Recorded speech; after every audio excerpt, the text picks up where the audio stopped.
আজকে সুপ্রিম কোর্টে ডিএ মামলার শুনানি ছিল। যে মামলার শুনানির তারিখ গত 5 তারিখে, যখন 5ই ফেব্রুয়ারি যখন রায় ঘোষণা হয় তখনই ফিক্সড হয়ে গিয়েছিল। আজকের আগেই সরকারকে কমপ্লায়েন্স রিপোর্ট দিতে হতো, কিন্তু আমরা দেখলাম যে সরকার কমপ্লায়েন্স রিপোর্টটা এমন সময়ে পেশ করলো যাতে করে মাননীয় বিচারপতিগণ সেই কমপ্লায়েন্স রিপোর্টটাকে সঠিকভাবে স্টাডি করতে না পারেন এবং আজকের শুনানিটা যাতে পিছিয়ে যায়। এবং আরও অবাক করার বিষয় যে কমপ্লায়েন্স রিপোর্ট যেটা দেওয়া হয়েছে সরকারের পক্ষ থেকে, সরকারের একজন ল অফিসার সেটাকে দিয়েছেন, সেটা এফিডেভিট করেছেন, নোটারি করে সেখানে জমা করা হয়েছে এবং তার ছত্রে ছত্রে মিথ্যাচারে ভর্তি।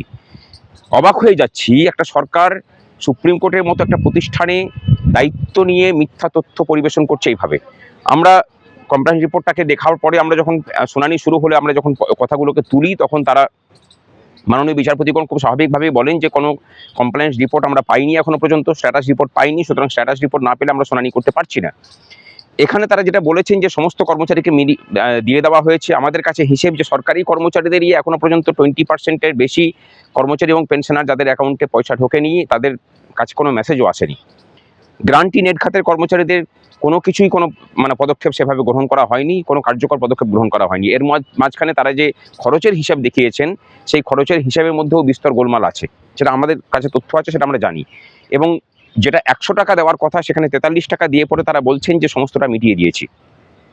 হিসেব ক্যালকুলেশনের ক্ষেত্রে যেখানে সরকারের কোনো অংশীদারিত্বই থাকার কথা নয়, এই সমস্ত কাজটা মাননীয় বিচারপতি ইন্দু মালহোত্রা কমিটির নেতৃত্বে যে 4 সদস্যের কমিটি আছে তাদেরকে করার কথা, কিন্তু সরকার দেখলাম যে এখানে সমস্তটা নিজের মতো করে ক্যালকুলেশন করেছেন, নতুন এআইসিপিআই এর মানাঙ্ক নিয়ে এসেছেন এবং সেভাবে ক্যালকুলেট করেছেন, যার ফলে বিস্তর হিসেবের গোলমাল হয়েছে। এক একজনের ক্ষেত্রে এক এক রকম ডিফর্মালিটি দেখা দিয়েছে। তার বিভিন্ন তথ্য আমরা রেডি করেছিলাম, আজকে শুনানি হলে পরে সেগুলোকে পেশ করা হতো।